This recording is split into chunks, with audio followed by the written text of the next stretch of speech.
Et Jean-Christophe Gallien, l'autre annonce, c'est ce reconfinement à partir de dimanche, donc pour Londres et le sud-est de l'Angleterre. En termes de stop and go dont on parle beaucoup en France, les Britanniques sont servis eux aussi. Mais ils sont servis, ils ne sont pas les seuls, parce qu'il y a eu, vous parliez de volte-face, il y a une volte-face en Italie aussi, où on avait libéré les possibilités de transport. On y sera dans un instant. Exactement. On voit bien que c'est compliqué, on parle de décisions à 24 heures. Imaginons en France que Emmanuel Macron, depuis son lit de la lanterne, nous annonce, ou son bureau en tout cas, nous annonce que demain, c'est terminé, on peut plus se déplacer en France entre les régions, voire de manière plus infra.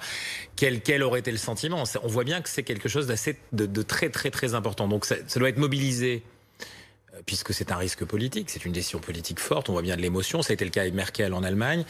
Une mobilisation qui fait fi de l'économie, même si on a sauvé quand même l'économie de Noël dans les deux pays, dans les trois pays, puisque nous y compris, on a ouvert les magasins non essentiels pendant cette période-là.